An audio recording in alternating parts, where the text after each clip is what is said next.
Hello friends, अभी हम लोग ब्राह्मी लिपि के बारे में पढ़ते हैं कि ब्राह्मी लिपि का विकास किस तरह से हुआ। चलिए इसके बारे में जानते हैं। वुलर के अनुसार ब्राह्मी लिपि में 41 अक्षर थे, 9 स्वर और 32 व्यंजन। ब्राह्मी लिपि का विकास देखिए कैसे दर्शाया हुआ है। इधर है दक्षिणी शैली और एक तरफ है उत्तरी शैली। तो दक्षिणी शैली में क्या क्या होते हैं? तेलुगु, तमिल, कन्नड़ लिपियों का विकास। और उत्तरी शैली में गुप्त लिपि, उत्तरी शैली है जैसे ब्राह्मी लिपि, फिर उत्तरी शैली, गुप्त लिपि, सिद्ध मातृका या और उसके बाद कुटी लिपि। सिद्ध मातृका को कुटी लिपि भी बोलते हैं।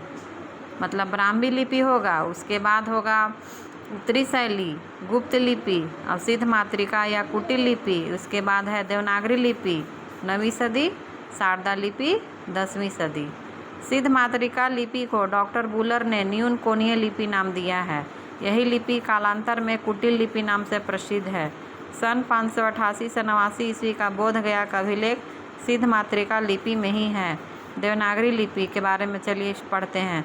ब्राह्मी की उत्तरी शैली से 4 से 5वीं सदी में गुप्त लिपि तथा गुप्त लिपि से 6वीं सदी में कुटिल लिपि विकसित हुई है। इसी कुटिल लिपि से 9वीं सदी के लगभग नागरी प्राचीन रूप का विकास हुआ, जिसे प्राचीन नगरी कहते हैं। देवनागरी लिपि के नाम के विषय में अनेक मत हैं, जो इस प्रकार हैं।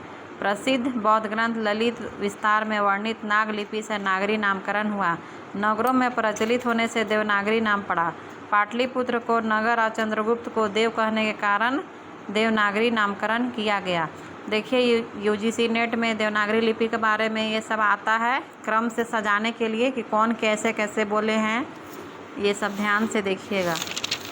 अब इसके बाद है श्री आर श्याम शास्त्री के अनुसार देवताओं की प्रतिमाओं के बनने के पूर्व उनकी उपासना सांकेतिक चिन्हों द्वारा होती थी, जो कई प्रकार के त्रिकोणादि यंत्रों के मध्य में लिखे जाते थे।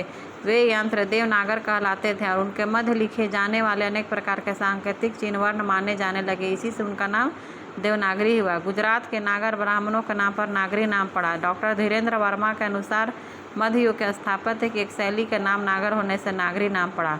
देवनागरी का सर्वप्रथम प्रयोग गुजरात के राजा जय भट्ट 7वीं 8वीं सदी के एक शिलालेख में हुआ था। ये भी एग्जाम में ये वाला आता है। इसके बाद देवनागरी लिपि का वैशिष्ट्य। देवनागरी लिपि कैसी है? अक्षरिक है। देवनागरी में एक वर्ण के लिए ध्वनि है, अर्थात प्रत्येक अक्षर उच्चरित स्वर है। देवनागरी की वर्णमाला का वर्ण क्रम वैज्ञानिक है। देखिए ये सब और भी टॉपिक हैं देवनागरी के बारे में।